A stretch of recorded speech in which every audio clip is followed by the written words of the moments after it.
বিক্ষোভের মুখে ইন্দাসের বিজেপি প্রার্থী নির্মল ধারার প্রচারের গাড়ি আটকে বিক্ষোভ। কোতলপুরের বলরামপুরের ইন্দাস বিধানসভার বিজেপি প্রার্থীর প্রচারে গাড়ি আটকে বিক্ষোভ গ্রামবাসীদের।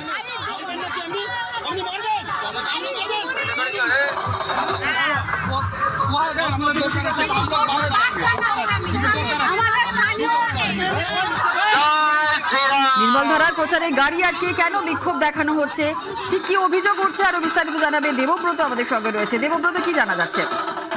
একদমই দেখো, যেমনটা গ্রামবাসীরা জানাচ্ছে যে তারা যখন দাঁড়িয়েছিল রাস্তায়, কারণ নির্মল ধারা তখন তার যে হুটখোলা গাড়ি, সেই হুটখোলা গাড়ি করে দলীয় কর্মী সমর্থকদের নিয়ে প্রচারে যাচ্ছিল সেই রাস্তায় গ্রামের ওপর দিয়ে। তখন গ্রামবাসীরা তারা জানান যে নির্মল ধারা অর্থাৎ প্রার্থীকে নিচে নেমে আসার জন্য তাদের কিছু কথা রয়েছে, তাদের অভিযোগ রয়েছে। তারা জানাচ্ছেন দীর্ঘদিন ধরেই তাদের গ্রামের রাস্তা বেহাল, বর্ষায় চলাচল করা যায় না, এমনকি অ্যাম্বুলেন্স ঢোকে না।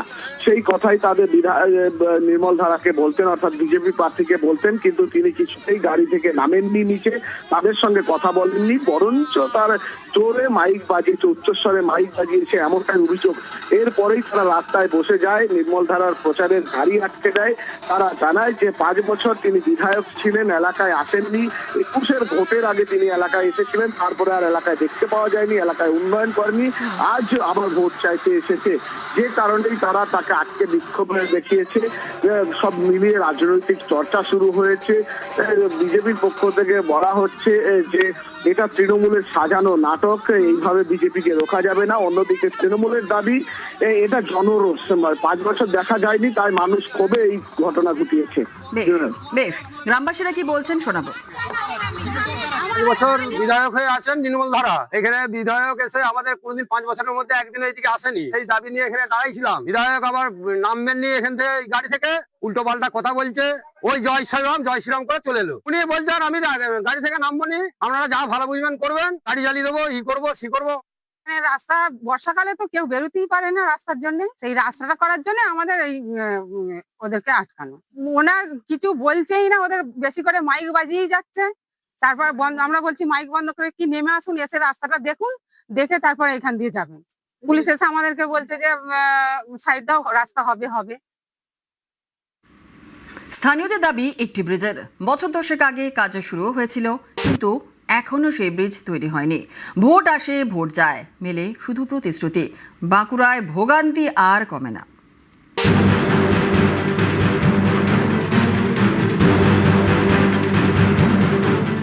লকডাউনের পর থেকে পড়ে আছে, লকডাউন থেকে।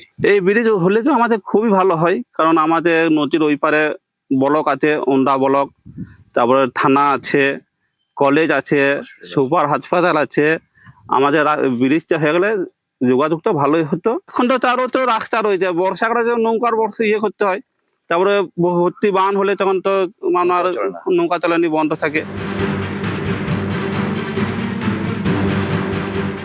বাঁকুড়ার ওন্দা বিধানসভা, এই বিধানসভাকে আড়াআড়ি ভাগ করেছে দ্বারকেশ্বর নদ। একদিকে চাবড়া গ্রাম, অন্য পারে গামিদ্দা। চাবড়ার দিকে রয়েছে Onda block office, rail station, Onda super speciality হাসপাতাল, ওন্দা থানা, স্কুল কলেজ। গামিদ্দার দিকে রয়েছে কৃষি জমি। স্থানীয়দের অভিযোগ, চাবড়ার সঙ্গে গামিদ্দার যোগাযোগে প্রয়োজন একটি ব্রিজ। 2016 সালে শুরু হয়েছিল 2 লেনের চাবড়া গামিদ্দা ব্রিজ তৈরির কাজ। করোনার সময় 2020 সালে বন্ধ হয়ে যায় এই ব্রিজ তৈরির কাজ। এখনো অর্ধেক হয়ে পড়ে রয়েছে এই ব্রিজ। দ্বারকেশ্বরে জল অল্পই, ফলে নদ পেরোতে মাটি বালি ফেলে গ্রামবাসীরা নিজেরাই একটি অস্থায়ী রাস্তা তৈরি করেছেন। কিন্তু বর্ষা এলেই অন্য ছবি। দ্বারকেশ্বরে জল বেড়ে যায়, তখন ভরসা নৌকা। এরপর বর্ষায় যখন দ্বারকেশ্বর পুষতে শুরু করে, তখন আর নৌকা চালানো যায় না। তখন 40 কিলোমিটার ঘুরে বাঁকুড়া হয়ে যাতায়াত করতে হয়। প্রচুর প্রয়োজন, কেন আমাদের এখানে যদি একটা কারুকার মানে অ্যাক্সিডেন্ট হয়, কারুকার অসুবিধা হয়, সেখানে আমাদের বাঁকুড়া ছুটতে হয়, নাহলে কোথায় এদের রাধানগর আছে সেদিক ছুটতে হয়। আমাদের ওন্দা আছে, সুপার ফ্যাসিলিটি হসপিটাল আছে, আমরা কিন্তু সময় মতো যেতে পারছি না। হ্যাঁ, স্কুল কলেজ সবই আছে, থানা আছে, আমাদের ওন্দা থানা। স্থানীয়দের অভিযোগ প্রতিবার নিয়ম করে প্রতিশ্রুতি মেলে, কিন্তু ওই পর্যন্তই। ব্রিজের কাজ আর শেষ হয় না। যখনই ভোট আছে তখনই বলে এই নেতা বলে যে আমি করে দেবো, এই নেতা বলে আমি করে দেবো, কিন্তু এখন পর্যন্ত আমাদের মানে সাধারণ মানুষ আমরা সুরও পাইনি। আমাদের সরকার শুরু করেছিল, নির্বাচনে অমরবাবু জিতেছেন। উনিও নির্বাচনের পরবর্তী পরিস্থিতি বলে কথা দিয়েছিলেন যে মানুষকে, ওন্দাবাসীকে 5 বছরে অমরবাবুর করার কথা ছিল, উনি কিন্তু করতে পারেননি। অতএব আগামী দিন ভোটের ময়দানে দাঁড়িয়ে প্রতিশ্রুতি নয়, আমরা তৃণমূল কংগ্রেস আমরা ওঁদার বুকে কি করেছি সেটা ওঁদার বুকে দাঁড়িয়ে আছে সেই উন্নয়ন। আমি জয়ী হই বা না হই, তৃণমূল কংগ্রেসের সরকার, মামাটি মানুষের সরকার চাবড়া গামিদ্দা ব্রিজ সম্পন্ন করবে। অবশ্যই করে দেবো। চাবড়া গামিদ্দা প্রথম আমাদের এজেন্ডা থাকবে যে চাবড়া যে গামিদ্দার যে ব্রিজ আমরা সম্পূর্ণভাবে কমপ্লিট করব, কিন্তু মানুষকে আমরা ধাপ্পা বলবো না।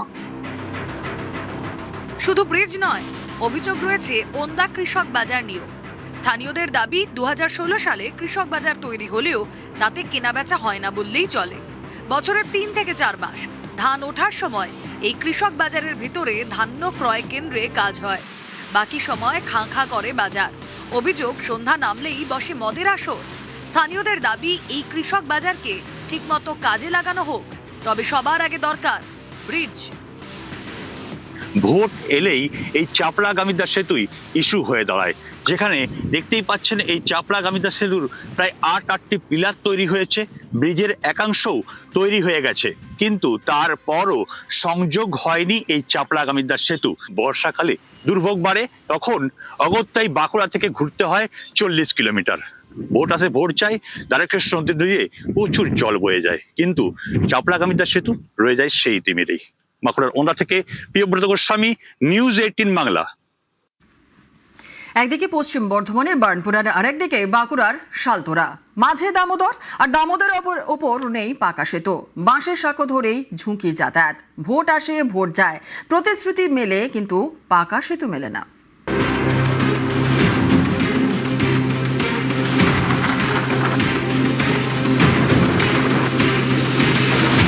ভোটে চাইছি এই যদি সেতু বন্ধনটা হয় তো ভালো হবে। কতটা প্রয়োজন এই সেতু? অনেক, প্রচুর প্রয়োজন। যে কেন্দ্রে যে সরকার আছে তার প্রতিনিধি বিগত 5 বছর আমাদের এখানে ছিলেন। তিনি এটা বিশাল টাকার ব্যাপার, কেন্দ্রীয় সরকারের সহযোগিতায় তিনি করাতে পারতেন, তিনি করাতে পারেননি। এত কষ্টে মানুষ রয়েছে, আজকে এইদিকে আসার জন্য প্রায় 60 কিলোমিটার ঘুরে আসতে হয়। তৃণমূল টাকা পায়, ওই টেন্ডার যখন হয় তৃণমূল টাকা পায়, সেই জন্যই তো পার্মানেন্ট সেতু কোনোদিন করে দেয়নি, বহুবার বলেছি। পশ্চিম বর্ধমানের বার্নপুর শিল্প শহর, আসানসোল দক্ষিণ বিধানসভা কেন্দ্রের মধ্যে পড়ে। এই বার্নপুর দিয়ে বয়ে গিয়েছে দামোদর। দামোদরের একদিকে বাঁকুড়ার শালতোরা, আরেকদিকে পশ্চিম বর্ধমানের বার্নপুরের ইস্পাত কারখানা, আসানসোল জেলা হাসপাতাল, কাজী নজরুল বিশ্ববিদ্যালয়। এই দামোদরের উপর কোনো ব্রিজ নেই, ভরসা বাঁশের সাঁকো। এই বাঁশের সাঁকোর উপর দিয়েই যায় গাড়ি, প্রতিদিন ঝুঁকির যাতায়াত। তাও অনেকে যেতে বাধ্য হন, কারণ সাঁকো না ধরলে ঘুরতে হবে প্রায় 60 কিলোমিটার। বাঁকুড়া এবং পুরুলিয়ার যে সমস্ত অঞ্চল এই সেতুগুলো দিয়ে যাতায়াত করে, বার্নপুর আসানসোল শিল্পাঞ্চলের উপর জীবিকার জন্য নির্ভরশীল, শিক্ষার জন্য নির্ভরশীল, স্বাস্থ্যের জন্য নির্ভরশীল। বাঁকুড়া বা পুরুলিয়া যেতে হলে 2 ঘন্টার রাস্তা, সারা দিনটা তাদের কামাই হয়ে যায়। কিন্তু আমাদের এই পাকা ব্রিজটা যদি হয়ে যায়, এই সেতুটা যদি হয়ে যায় 1.5 কিলোমিটার মাত্র একটা সেতু, সেখানে 15 মিনিটের রাস্তা বার্নপুর আসানসোল আসার জন্য। পাকা সেতুর তো ভীষণ প্রয়োজন আছে, কারণ এটা বর্ষাকালে এইটা প্রায় জুলাই মাস থেকে এটা প্রায় 3 মাস তখন এই সেতুটা থাকে না, বৃষ্টির জলে ধুয়ে যায়, তখন আমাদের ঘুরে যেতে হয়, মানে একদম সেই সরবরি দিয়ে, তো অনেকখানি ডিস্টেন্স পড়ে। যদি এটা পাকাপোক্ত সেতু হয় তখন আর এই বারবার এই ঝামেলাটা থাকে না, কারণ এটা তো খুবই প্রয়োজনীয় একটা রুট। বাঁকুড়া খুব সহজে পৌঁছানো যায়, সেখান থেকে পুরুলিয়াও সহজে পৌঁছানো যায়। সাধারণ মানুষ হিসেবে চাইবো যে অবশ্যই অতি শীঘ্র এই এটা পাকা সেতু হয়, আপামর জনসাধারণ এতে উপকৃত হবে।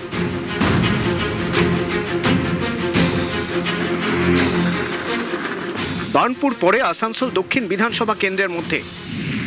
2021 সালে এখানে যেতেন বিজেপির অগ্নিমিত্রা পল। এবারও তিনি পদ্মপ্রার্থী, তৃণমূলের প্রার্থী তাপস বন্দ্যোপাধ্যায়। যে কেন্দ্রে যে সরকার আছে তার প্রতিনিধি বিগত 5 বছর আমাদের এখানে ছিলেন। তিনি এটা বিশাল টাকার ব্যাপার, কেন্দ্রীয় সরকারের সহযোগিতায় তিনি করাতে পারতেন, তিনি করাতে পারেননি।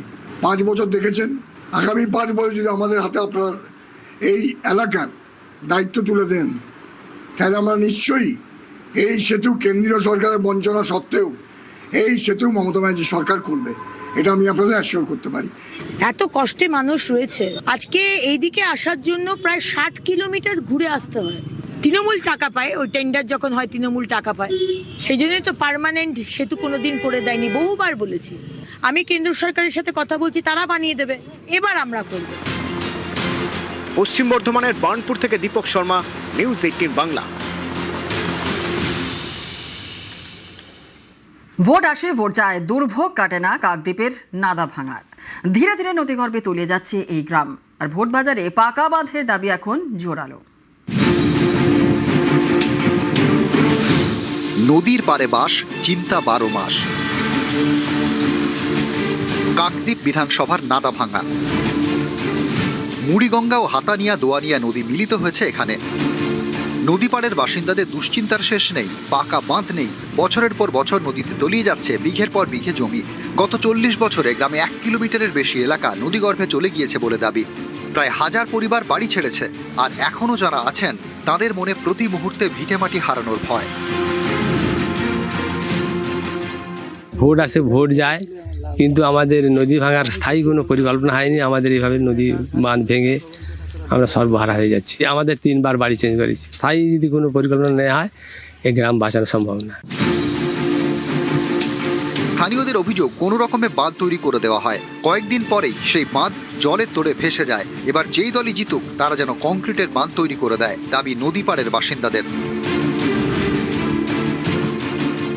বাউন্ডারি করতেছে 6 মাস হয়নি, বাউন্ডারি এরকম আবার লড়ে করতে হচ্ছে। এটা নাকি 7 কোটি টাকার বাউন্ডারি হচ্ছে, আবার ঢেউ ধাক্কা এসে লাগতেছে, ঠাই তো গভীর। পাকা বাঁধ তৈরি হবে, ভোটের মুখে বলছে সব দলই। বিভিন্ন জায়গায় যে আমাদের নদী বাঁধগুলো বর্ষাকাল বিশেষ করে ভেঙে যায়, সেই জায়গাগুলো আমরা আসার পরেই জনগণ যদি সমর্থন করে, আমাদের ভোট দেন, জয়লাভ করে আমরা রাজ্যে ক্ষমতা আসতে পারি ভারতীয় জনতা পার্টি, তাহলে ফার্স্ট প্রেফারেন্স হচ্ছে কিন্তু চাষিদের যাতে না ক্ষতি হয়, কৃষকদের যাতে না ক্ষতি হয়, নদী বাঁধগুলোকে আমরা কংক্রিটের ব্যবস্থা করব। নান্দা ভাঙ্গাতে বহু উন্নততর প্রযুক্তিকে আমরা ব্যবহার করেছিলাম, কিন্তু সেটা সাকসেসফুল হচ্ছে না। এর জন্য উন্নততর প্রযুক্তিকে কাজে লাগিয়ে যাতে আগামী দিনে এই নদী বাঁধটাকে শক্তপোক্ত এবং ঠিক মতো রাখা যায়, তার ব্যবস্থা হচ্ছে। কাকদ্বীপ থেকে বিশ্বজিৎ হালদার, নিউজ 18 বাংলা।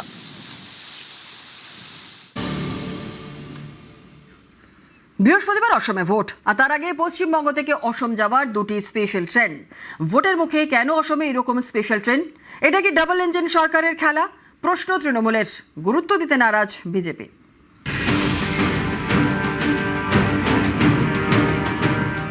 বুঝতে পারছে যে ভোটার আনা দরকার, ওখানে সরকার জনপ্রিয়তা হারিয়েছে। কেন্দ্রীয় সরকারের হাতে যত রকম ক্ষমতা আছে, এক ধরনের ব্যবহার হচ্ছে তাদের নিজেদের গভর্নমেন্ট যেখানে আছে, ট্রেন দাও, আরো লোক পাঠাও ভোট দিতে। আবার বাংলার ক্ষেত্রে এজেন্সি পাঠাও, ভোটার লিস্ট থেকে নাম কাটো।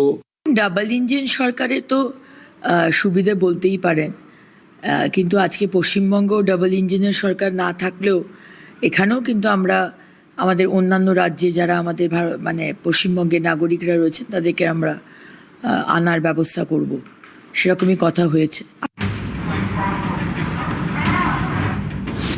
ভোটমুখী 2 রাজ্য, পশ্চিমবঙ্গ এবং অসম। এই 2 ভোটমুখী রাজ্যে 2 জোড়া স্পেশাল ট্রেন। আগামী বৃহস্পতিবার অর্থাৎ 9 এপ্রিল অসমে ভোট। তার আগে মঙ্গলবার বাংলা থেকে অসমে যাওয়া 2টি স্পেশাল ট্রেন।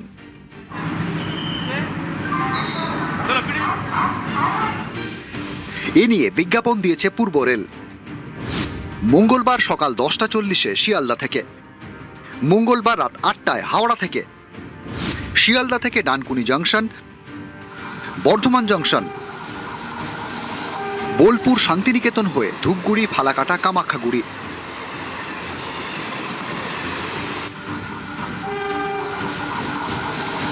তারপরে অসমের কামাখ্যা জংশন। হাওড়া থেকে ছাড়া স্পেশাল ট্রেন যাবে বর্ধমান জংশন, বোলপুর শান্তিনিকেতন হয়ে মালদা টাউন, ফালাকাটা, কোকরাঝাড়, তারপরে কামাখ্যা জংশন। जय का रहने वाला है हुजाई हुजाई आसाम में आसाम में वोट है जी जी जी टेंशन था ना वोट कैसे डालेंगे हाँ टेंशन अभी टेंशन फ्री हो আসামে যাচ্ছি মানে ভোটের জন্য যাচ্ছি কলকাতায় মানে এই ট্রেনটাতে পাইলাম মানে বহুত ভালো কিন্তু ভোটে যাচ্ছি ওগুলো টেনশন একটা ফুরিয়ে গেছে গিয়ে ভোটটা দিতে পারবো। এই দুই স্পেশাল ট্রেনই অসংরক্ষিত, অর্থাৎ আগে থেকে বুকিং করার দরকার নেই, টিকিট কেটে ট্রেনে উঠে পড়া যাবে। রেলের দাবি যাত্রীদের অতিরিক্ত ভিড় সামাল দিতে এই স্পেশাল ট্রেন। এখানেই তৃণমূলের প্রশ্ন, হঠাৎ কি এমন ভিড় হচ্ছে যার জন্য অসমে যেতে স্পেশাল ট্রেন, আর সেটাও ঠিক অসমের ভোটের একেবারে মুখে? বুঝতে পারছে যে ভোটার আনা দরকার, ওখানে সরকার জনপ্রিয়তা হারিয়েছে। কেন্দ্রীয় সরকারের হাতে যত রকম ক্ষমতা আছে, এক ধরনের ব্যবহার হচ্ছে তাদের নিজেদের গভর্নমেন্ট যেখানে আছে, ট্রেন দাও, আরো লোক পাঠাও ভোট দিতে। আবার বাংলার ক্ষেত্রে এজেন্সি পাঠাও, ভোটার লিস্ট থেকে নাম কাটো, নির্বাচন কমিশন, এজেন্সি, ক্যান্ডিডেটদের তলব করো। এই রাষ্ট্রশক্তির অপব্যবহার ভিত্তিক ভোট, এটা একটা নজির গড়ে ফেললো বিজেপি। যে বিজেপি শাসিত রাজ্যে আছে তাদের বলা হচ্ছে তোমাদের ট্রেনের ব্যবস্থা আমরা করে দিচ্ছি, কিন্তু বিজেপিকে ভোটটা দিতে হবে, নইলে কিন্তু এখানে পরে কাজ করা যাবে না। এই ধরনের কিছু অভিযোগ আছে। ডাবল ইঞ্জিন সরকারে তো সুবিধা বলতেই পারেন, কিন্তু আজকে পশ্চিমবঙ্গ ডাবল ইঞ্জিনের সরকার না থাকলেও এখানেও কিন্তু আমরা আমাদের অন্যান্য রাজ্যে যারা আমাদের মানে পশ্চিমবঙ্গের নাগরিকরা রয়েছেন তাদেরকে আমরা আনার ব্যবস্থা করব, সেরকমই কথা হয়েছে। আর ডাবল ইঞ্জিনের সরকার হলে তো উন্নয়নের কোনো বাধা থাকে না, এটা তো প্রত্যেকটা রাজ্যেই দেখতে পাচ্ছেন।